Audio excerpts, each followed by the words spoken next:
Weekend, man. Day 7. Here we go. 7 days in. Yeah, how you feeling? I'm feeling pretty good. Feeling strong? No. I'm not feeling strong about... 2020 has been a real kick in the nuts. I mean... You don't say. Yeah. It's just... like it's almost over, but it doesn't feel like it's going to be over. I think I've been thriving this year. Yeah, I've had my moments. It's been up and down. But right now, I'm kind of in the middle. I hope you guys are okay out there. I hope everyone's doing okay. I mean, it sucks not seeing anybody. It sucks that we don't have our culture and stuff, but it's all about me right now. And, what I can do. Right. And I think that's like, I take it as like, how can I make my reality, like my little world, as happy as I can? And so, yeah, doing things like this and walking the dogs and... I think you're doing well. Yeah, watching lots of movies. So, yeah, I think I have totally stopped reading. Anyway. I have not. I know. Maybe we'll talk about books. Yeah. But anyway, let's get into the wine, and then we'll talk about a couple of the movies we watched this year. Day 7. It is a rosé. Okay. Which, as we've said before, not really our favorite type of wine. Mm-mm. But it can be tasty. It can be refreshing on a hot day. I'm just gonna have a taste. Sure, it'll be fun.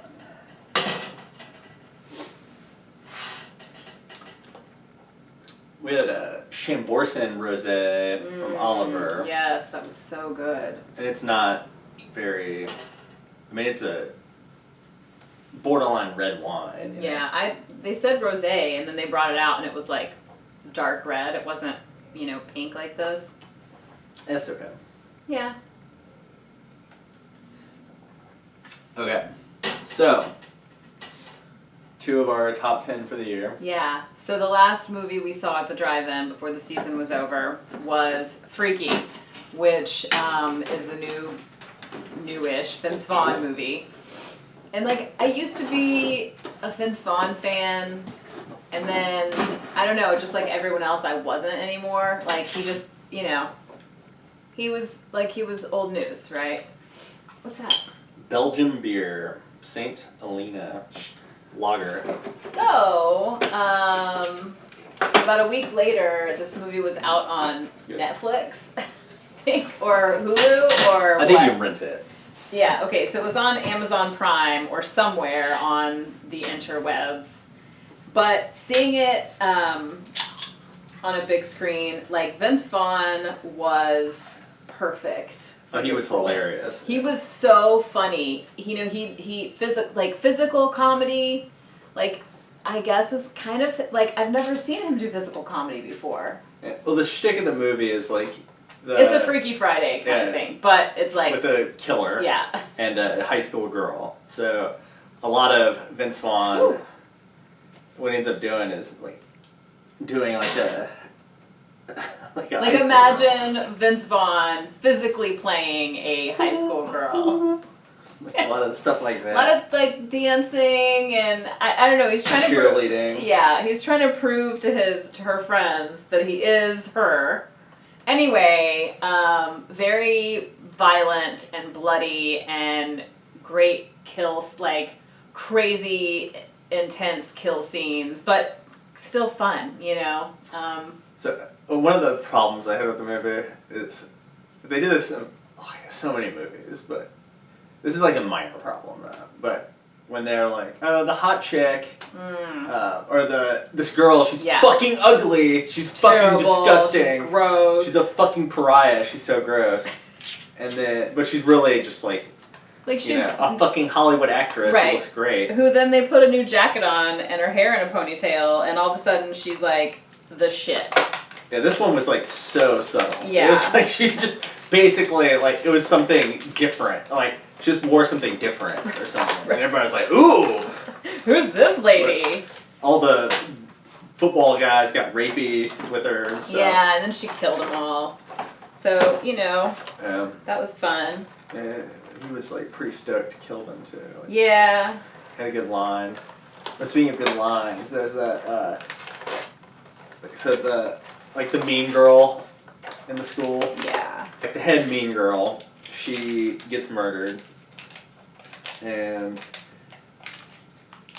the protagonist's two friends.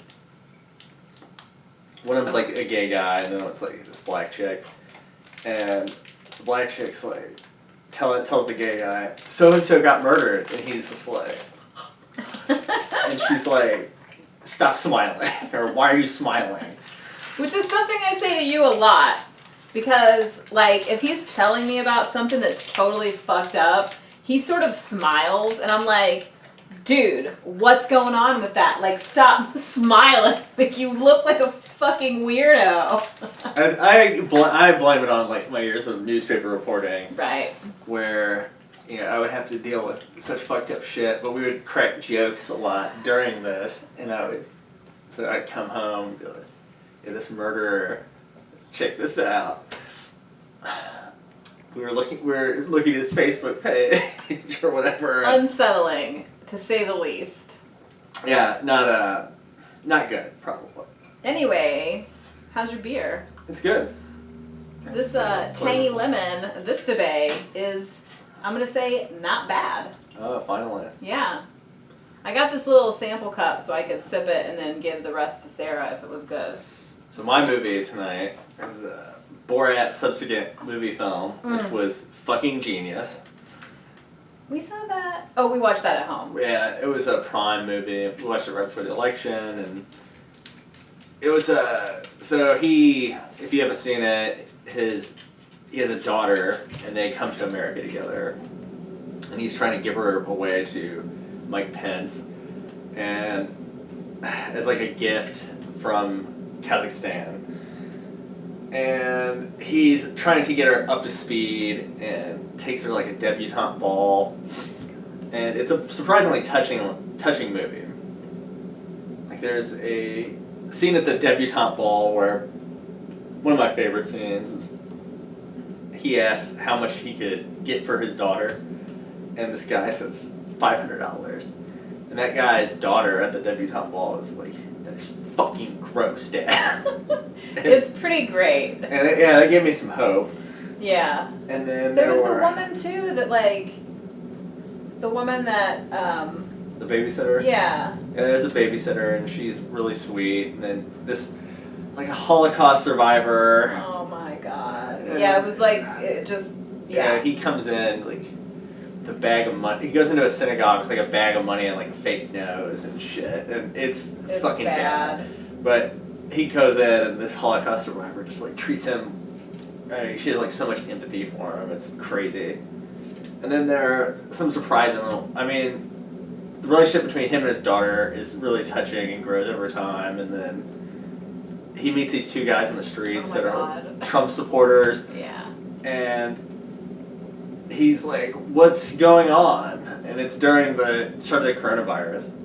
And they're like, yeah, there's a virus. Everybody's inside. And he says, can I stay with you? And this is just some guy he met on the street. And then these guys let him stay with them. It's crazy. Yeah, they were, I mean, that was really touching, but then he asked them, like, what's worse, the virus or the Democrat? They're like, the Democrat. Yeah. So there's that. But they were really sweet to him, and they just thought he was a bumpkin that needed protection. A bumpkin from Kazakhstan. Right. And then Giuliani totally jerks off. And, yeah. I'm sure you've seen that still by now. I've seen it every time we've watched. That dude was definitely jerking off. Every time, who shows that? It's like Colbert. Yeah, Colbert. Bam, bam, like 3 times an episode. The old tucking in his shirt excuse. SNL was really funny, making fun of him this weekend too. That's another thing. Like, if you haven't seen this last weekend's SNL, please do yourself a favor and watch it. Well, on that note, I Yeah. guess, yeah, we're gonna wrap it up. See you tomorrow.